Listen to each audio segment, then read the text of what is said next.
दूसरा बिंदु जो मैं आपके सामने रखना चाहता हूं कि ये आपने एक बार क्लियरिटी कर दी और एमओयू अगर आप कर सकें, देखिए भेज दें, कुछ जगह हो पाएंगे, कुछ जगह नहीं हो पाएंगे, लेकिन एक पहल अगर आप करेंगे तो इससे काफी आपको लाभ मुझे लगता है मिलेगा।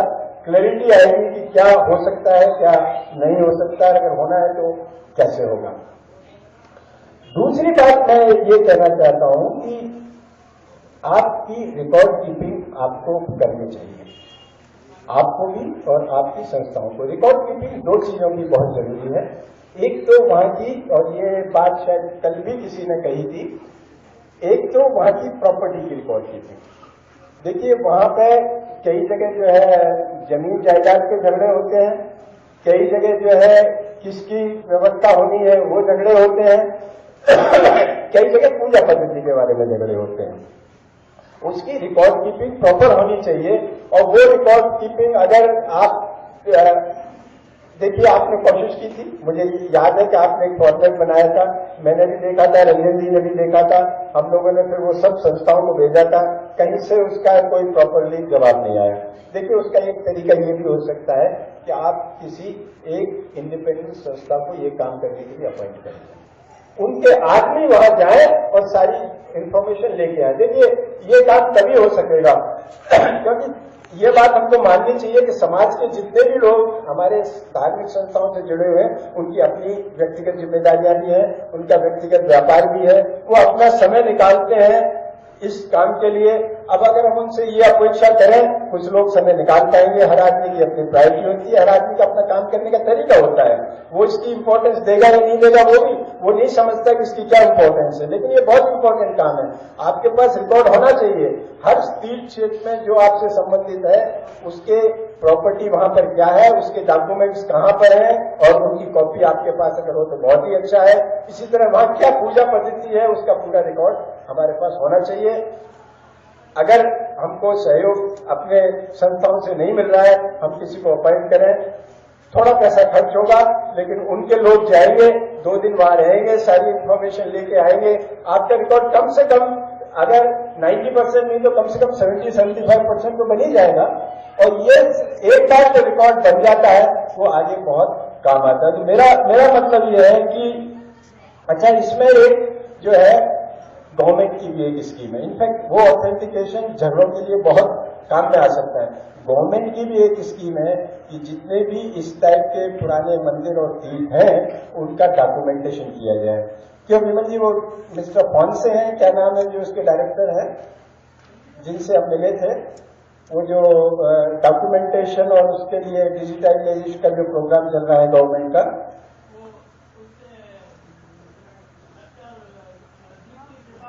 नहीं दीप्ति त्रिपाठी तो वो मैन्युस्क्रिप्ट की है, वो जो सारी जगह का रिकॉर्ड्स करना कि कहाँ क्या क्या है, हाँ डॉक्टर फोनिया डायरेक्टर है उस संस्था के, संस्था का नाम मुझे ध्यान नहीं आ रहा। जैन साहब वो एएसआई के अंदर में है और वो आपको उसका खर्चा भी देते हैं आप, और फिर वो अपने रिकॉर्ड्स में उसको लाते हैं कि यहाँ ये मंदिर है, यहाँ ये व्यवस्था है, यहाँ ये चीज है, वो सारी गवर्नमेंट से ऑथेंटिकेट हो जाती है। तो हमारा प्रयास ये भी हो सकता है कि हम एक छोटा सा सेल बना दें और उसको ये काम दे दें टीचर कमेटी की तरफ से कि भाई तुम जो है ये काम करो, और उसका खर्चा भी आपको जो है काफी कुछ जो है सरकार से मिल जाएगा। ये स्कीम सरकार की है, और जब वो सरकारी रिकॉर्ड में चला जाएगा तो ये पूजा पद्धति के झगड़ों के लिए, आपके प्रॉपर्टीज के झगड़ों के लिए भी ये काफी आपको काम आएगा। मतलब ये तो आपका स्ट्रक्चर, आपका clarity about the role and responsibilities, plus आपका टोटल रिकॉर्ड कीपिंग, ये एक जो पहला बिंदु मेरा था, ये इसमें मैं आपसे कहना चाहूंगा कि ये सम्यक विकास के लिए जरूरी है, और ये हमारा पहला कदम है। हम इस कदम से आगे बढ़ेंगे सिस्टमेटिकली तो शायद हम अपने गोल्स पर ज्यादा आसानी से पहुंच जाएंगे। दूसरी चीज जो मैंने बताना चाहूंगा ह्यूमन रिसोर्स के बारे में। ह्यूमन रिसोर्सेज के लिए अब देखिए ये ऐसा काम है जिसमें हम कल काफी इस बात पर चर्चा हुई, आपने ट्रेनिंग्स की भी बात की थी। कुछ दिन पहले, मुझे ख्याल है 2 साल पहले, आपने पुजारियों के ट्रेनिंग के लिए एक प्रोग्राम भी बनाया था, कुछ मेडिकल इंश्योरेंस की भी बात की थी। हमारे जो लोग हैं उनका पहली बात तो ये है कि हम एक बुकलेट बनाएं। देखिए, जो भी बड़ी बड़ी संस्थाएं होती हैं उसमें हर व्यक्ति जो भी एक किसी सीट पर बैठा है उसके लिए एक पूरा बुकलेट होता है कि तुमने क्या करना है और कैसे करना है। बहुत सी संस्थाएं डू एंड डोंट्स का भी एक बुकलेट बनाते हैं। तो पुजारी की क्या जिम्मेदारी है, वो उसे कैसे पूरी करनी है, वहां पे अगर माली है तो उसकी क्या है, अगर संस्था का मैनेजर है तो वहां पे क्या उसकी जिम्मेदारी होनी चाहिए। पहले एक उसको आप अगर डॉक्यूमेंट कर देंगे तो एक डॉक्यूमेंट होगा जो आप सभी मंदिरों को, सभी तीर्थ क्षेत्रों को भेज सकते हैं। दूसरी बात यह है जो बहुत जरूरी है, ट्रेनिंग की। अगर हम अपने लोगों को ट्रेन करेंगे तो उससे का काफी असर पड़ेगा। तो अगर हम ट्रेनिंग प्रोग्राम चला सकते हैं, इस ट्रेनिंग प्रोग्राम्स के लिए अगर हम कई ऐसी संस्थाएं जो हमारे साथ जुड़ सकती हैं। आपसे भोपाल में सुरेश जी ने भी कहा था कि वो ट्रेनिंग प्रोग्राम चलाने के लिए तैयार है, हालांकि इसमें कुछ और दूसरी समस्याएं आ गई थी। एक तो documentation of roles and responsibility of those people, क्या उनको करना है और कैसे करना है। दूसरी बात उनकी ट्रेनिंग की। तीसरी बात, सभी तीर्थ क्षेत्रों में फीडबैक का एक सिस्टम होना जरूरी है। अगर जैसे रेलवे में कंप्लेंट बुक रखी जाती है, मैंने व्यक्तिगत रूप से अनुभव किया है, रंजन जी रेलवे से है, कि अगर आप स्टेशन मास्टर के पास जाके कंप्लेंट बुक मांगते हैं तो 1% चांस है कि आप कंप्लेंट बुक में कुछ लिखेंगे, वो स्टेशन मास्टर आपकी कंप्लेंट उसी वक्त ठीक कर देगा। रंजन जी, मैं ठीक कह रहा हूं, मेरा अनुभव है। मैं एक स्टेशन पे मेरे साथ कुछ हुआ, मैं स्टेशन मास्टर के पास गया, मैंने कहा मुझे आप कंप्लेंट बुक दीजिए, मुझे कंप्लेंट लॉन्च करिए। उसने कहा आप पहले बात मुझे तो बताइए, मैं अभी आपकी ठीक करता हूं। और मेरे कंप्लेंट बुक उसने लिखनी नहीं थी मुझे, मेरी समस्या का उसने समाधान कर दिया। तो देखिए, एक feedback system, complaint book type system आप रखिए। ये अगर जैसे कल 2 वक्ताओं ने अपने अपने अनुभव सुनाए, अगर वहां पे कंप्लेंट बुक है, सुझाव पुस्तिका है, और वो सुझाव पुस्तिका जो टॉप मैनेजमेंट है वो ही देखे, ये नहीं कि वो उसकी जिम्मेदारी किसी और की हो। अगर वहां का जो टॉप मैनेजमेंट है, जहां के जो अध्यक्ष है या मंत्री है, वो खुद उसको देखे।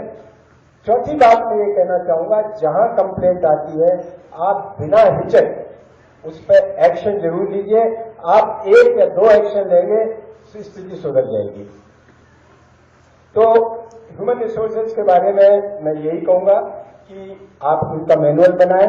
उस मैनुअल में उनकी रेस्पॉन्सिबिलिटी के साथ आप ये भी रिकमेंड करें टीचर को, भले ही वो इम्प्लीमेंट हो नहीं, लेकिन टीचर कमेटी की तरफ से रिक्वेस्ट जानी चाहिए कि भाई इस टाइप का वेतन और इस टाइप की सुविधाएं, जिसे हम कहते हैं ना, हमारे कॉर्पोरेट वर्ल्ड में जो है बात सैलरी की नहीं होती है, सीटीसी की होती है, कॉस्ट टू द कंपनी। हम बात करते हैं कॉस्ट टू द कंपनी। कल कुछ लोग डिस्कस हो रहा था कि भाई पुजारी को जो है सारी सामग्री जो वहां पे होती है वो भी मिलती है, उसका भी उसे लाभ होता है। तो बेसिक बात यह है कि हर जगह पे किस तरह से वो कॉस्ट टू द ईट के हिसाब से क्या उनको कंपनसेशन होना चाहिए। आप एक गाइडलाइन अपनी तरफ से इश्यू जरूर कर दीजिए, चाहे वो फॉलो हो या नहीं हो, लेकिन सवाल इस बात का कुछ ना कुछ गाइडलाइन तो होनी चाहिए जिसके संबंध में हम तब एक बेस होगा जिसके कॉन्टेक्स्ट में हम बात कर सकते हैं भाई आपको ये करना चाहिए। तो जैसा मैंने कहा, ह्यूमन रिसोर्स है सबसे पहली बात, सही आदमियों का चुनाव, उनका क्या रोल रेस्पॉन्सिबिलिटी है उसका पूरा लिखित में एक, जिसे कहते हैं हम मैनुअल्स पर यूज करते हैं उसके लिए हमारे संस्थाओं में, वो होना चाहिए। उनका जॉब डिस्क्रिप्शन, उनकी रेस्पॉन्सिबिलिटी और उनकी जो सर्विस कंडीशंस हैं और जो उनके एम्प्लॉयमेंट्स है उसके बारे में एक गाइडलाइंस आप बनाएं। ट्रेनिंग्स की व्यवस्था हो, फीडबैक सिस्टम हो, और जो फीडबैक हो, जो कंप्लेंट्स हो, उस पर स्ट्रिक्ट एक्शन हो, बिना इस डर के कि अगर ये आदमी चला जाएगा तो मेरी संस्था कैसे मैनेज होगी। किसी आदमी से कोई काम नहीं रुकता। पहली बात यह है कि सही आदमी अगर आपके पास है तो वो आपकी सबसे बड़ी पूंजी है। कोई भी काम अर्थ की व्यवस्था हो जाती है, टेक्नोलॉजी की व्यवस्था हो जाती है, लेकिन अगर सही आदमी नहीं है, किसी भी संस्था का एक संस्था और दूसरे संस्था में फर्क सिर्फ व्यक्तियों का होता है। इसलिए आप अगर सही आदमियों का चुनाव करेंगे और उनको ये रहेगा कि भाई काम ठीक से करना है, अगर हमने काम ठीक से नहीं किया तो उसमें हमारे को कुछ एक्शन हो सकता है। तो मुझे पूरा विश्वास है कि ये जो प्रॉब्लम्स हैं काफी हद तक कम हो सकती हैं। हर जगह पे लोकल मैनेजमेंट के इनिशिएटिव पे ये डिपेंड करेगा, लेकिन कम से कम तीर्थ क्षेत्र कमेटी की तरफ से इसमें एक गाइडलाइंस अपने संबंधित तीर्थ क्षेत्रों को जानी चाहिए। अब मैं तीसरी बात पे आता हूं, फाइनेंसेस की। देखिए, फाइनेंसेस के बारे में सबसे बड़ा इश्यू जो मैंने देखा है, मैं एक संस्था से जुड़ा हुआ हूं, महावीर इंटरनेशनल, रंजन जी आजकल उसके चेयरमैन हैं। अगर पहली बात तो यह है कि जो देने वाला है, अगर उसको कॉन्फिडेंस है कि हाँ आप अच्छा काम कर रहे हैं और जो पैसा दे रहा है वो सही रूप में पूरा उस काम के लिए लगेगा जिसके लिए वो दे रहा है, तो वो आपको खुले हाथ से दान देता है। ये मेरा अनुभव रहा है। मैं आपके साथ एक दो एक्सपीरियंसेस शेयर करूं। एक बहुत बड़ी कंपनी के चेयरमैन से मैंने बात की कि भाई हमारा फंड रेजिंग के लिए एक प्रोग्राम हो रहा है, आप उसमें हमारे को कंट्रीब्यूट करें। उन्होंने हमको 1 लाख रुपए का कंट्रीब्यूशन दिया। हमारे प्रोग्राम में हमने उनको इनवाइट किया। एज यूजुअल प्रोग्राम के पहले हमने एक पावर पॉइंट प्रेजेंटेशन किया कि भाई हम इतने हॉस्पिटल्स चला रहे हैं, इतने मरीजों को हमने किया है, इतने ऑपरेशंस किए हैं, इतने आई डोनेशंस हुए हैं, इतने लोगों को आंखें मिली हैं। ये सब हमने एक प्रेजेंटेशन किया। ये भी कहा कि भाई हम क्या क्या जो है रिनोवेशन वगैरह के प्रोग्राम्स हैं, उनमें हमारा क्या खर्चा है। जब वो प्रोग्राम के बाद जाने लगे तो मेरे पास आए कि साहब मैंने इस बार 1 लाख दिया, लेकिन काम आपका बहुत अच्छा है, अगली बार आप मुझे बताइएगा, मैं ज्यादा पैसे दूंगा। तो एक तो उसका विश्वास और दूसरा आपकी मार्केटिंग, दोनों बहुत जरूरी है। तो आप अगर ये कर पाएंगे, जैसे कल का प्रेजेंटेशन था, कल का प्रेजेंटेशन आपने जो हमको किया, यही प्रेजेंटेशन आप ऐसे लोगों से जो पैसा दे सकते हैं उनसे आप पैसा मत मांगिए, उनसे आप 15 मिनट का समय मांगिए। देखिए, पैसे की कमी नहीं होती उनके पास समय की कमी होती है। आप जो भी कागज भेजेंगे, ईमेल भेजेंगे, कुछ भी भेजेंगे, वो कोच नहीं पड़ेंगे, वो नीचे मार्क करेंगे किसी को, क्योंकि वो जो जिस स्तर पर काम कर रहे हैं उनके पास समय की कमी है, पैसे की कमी नहीं है। आप उनसे 15-20 मिनट का, आधा घंटे का समय मांगिए। आप खुद जाने की जरूरत नहीं है, आप अपने कमेटी के किसी सीनियर पदाधिकारी को भेजिए, जो प्रेजेंटेशन कल बनाया था उसमें जो भी थोड़े बहुत चेंजेस करने हो वो करके आप वो प्रेजेंटेशन कीजिए। मुझे पूरा विश्वास है कि लोग आगे आएंगे। फिर उसके बाद जब आप बात करेंगे तो आपको पैसा मिलेगा। तो मेरा मतलब ये है कि पहली बात तो ये है कि पैसा देने वाले हैं उनको विश्वास होना चाहिए। एक और आपको उदाहरण दूं, इसी संस्था के लिए, महावीर इंटरनेशनल के लिए, मैं एक सज्जन के पास गया। उन्होंने कहा कि वो जैन थे। उन्होंने 2 बातें मेरे को कही एक्चुअली। पहली बात तो उन्होंने कही साहब हम तो धार्मिक कार्यों के लिए देते हैं, या आपके हॉस्पिटल्स और ये जो आप जो गरीबों के लिए काम कर रहे हैं इसमें हम लोगों का वो नहीं। फिर भी उन्होंने, मैं गया था तो 1 लाख रुपए दे दिया। उसके बाद हमने जो है उनको अपनी पत्रिकाएं भेजनी शुरू की। उनको कई बार जब मैं मिला तो बताया कि सब ये काम हो रहा है, इतने मरीज हमारे यहाँ रोज आते हैं, हम इस तरह जो है सेवा करते हैं, ये बताया उनको। अगली बार मैंने सिर्फ पत्र भेजा अगले प्रोग्राम के लिए। आप विश्वास कीजिए 5 लाख रुपए का चेक बिना कहे आ गया। उन्हीं सज्जन के पास जब मैं बैठा था तो उन्होंने एक बात बोली, वो जैन थे। उन्होंने कही साहब देखिए जैन साहब, लोगों का भरोसा नहीं होता, पैसा हम दे देते हैं और लोग उसका यूज ठीक से नहीं होता। उन्होंने एक एग्जाम्पल दी जो हमारे मंदिरों से जुड़ी हुई है। उन्होंने कहा साहब फलाने प्रचारक जी ने मुझे कहा कि मैं जो है एक गर्ल्स स्कूल या कॉलेज खोलना चाहता हूँ, आप मुझे थोड़ा पैसा दीजिए। उन्होंने उनको 50 लाख रुपए दिए। बोले साहब मैं 3 साल हो गए दिए हुए, मैं तो स्कूल का पता है, उनसे पूछता हूँ तो कह रहे हैं साहब वहां हो रहा है। तो मेरा मानना यह है कि पैसे की व्यवस्था के लिए जो पहला बिंदु ये है कि जो बड़े बड़े डोनर्स हैं उनके साथ आप मार्केटिंग करें, उनको आप बताएं और जिनसे जो पैसा मिले उसी मद में वो खर्च करके उनको इस बात की ट्रांसपेरेंट रूप में पूरा फीडबैक मिले कि हाँ ये काम हुआ है, तो मुझे विश्वास है कि मिलेगा। नंबर 2 बात फाइनेंशियल के बारे में। देखिए, जो तीर्थयात्री आता है, पहले के तीर्थयात्री और आज के तीर्थयात्री में फर्क है। पहले वाला यात्री मुझे ध्यान है, हम जब बचपन में जाते थे तो हमारा बेडिंग भी साथ में जाता था। बाथरूम, कॉमन बाथरूम से हम लोग जाते थे। गर्म पानी जो है वो एक जगह पे गर्म होता था, वहां से बाल्टियां भर के लाते थे। जब छोटे बच्चे थे मुझे अच्छी तरह ध्यान है, हालांकि मेरे पिताजी डिस्ट्रिक्ट जज थे, लेकिन उसके बावजूद भी हम जहां तीर्थों में जाते थे तो यही व्यवस्था तीर्थों में मिलती थी, इससे अच्छी व्यवस्था कहीं थी नहीं। आज का जो यात्री है वो संपन्न है, डिफरेंट लेवल्स के लोग हैं, वो संपन्न है, वो सुविधाएं चाहता है, और अगर आप सुविधाएं देते हैं तो वो उसके लिए भुगतान करने को जरूर तैयार है। अगर आपका खर्चा उस पर 2 रुपया है तो वो आपको 5 रुपया जरूर देगा। तो देखिए, मेरा मानना यह है, जो फ्री सर्विस होती है हमेशा मिसयूज होती है।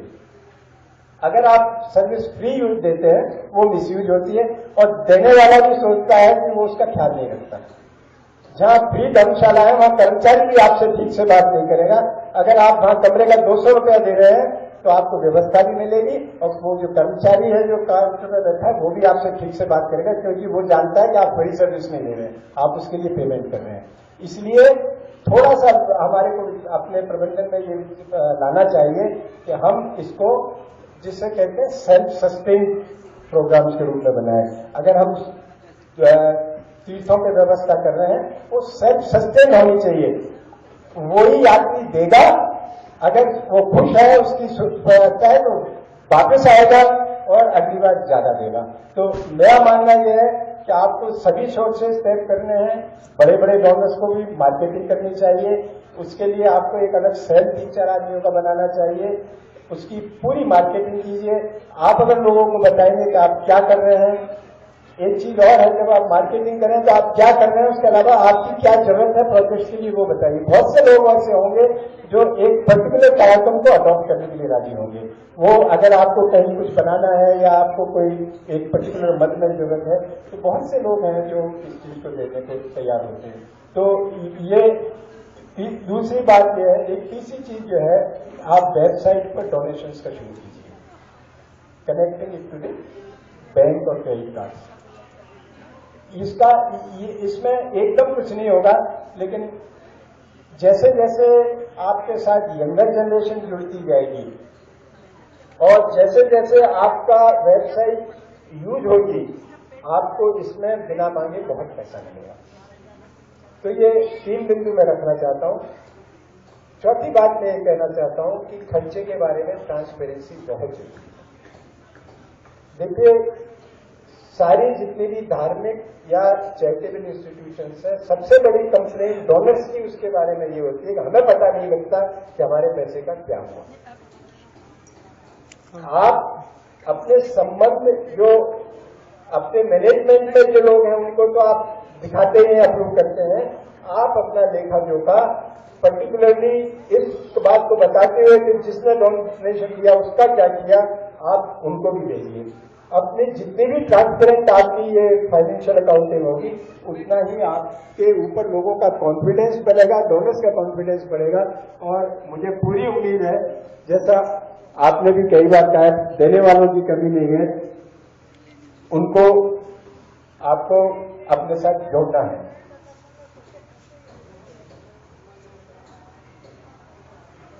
जी, चौथा बिंदु है एडमिनिस्ट्रेशन एंड मैनेजमेंट के बारे में, वहां की पूजा की व्यवस्था। इनफैक्ट कल मैंने देखा कि सिर्फ बात इस बात की हो रही थी कि रहने की क्या व्यवस्था है, बिस्तर कैसा है और कमरा कैसा है, बाथरूम कैसा है। मैं मानता हूं पूजा की व्यवस्था भी बहुत इम्पोर्टेंट है। जो आदमी जाता है, अगर उसके वो पूजन के लिए उसको साक्षात के लिए उसको पूरी सुविधाएं आप दे रहे हैं और उसके लिए उसे मालूम है कि कैसे करना है, तो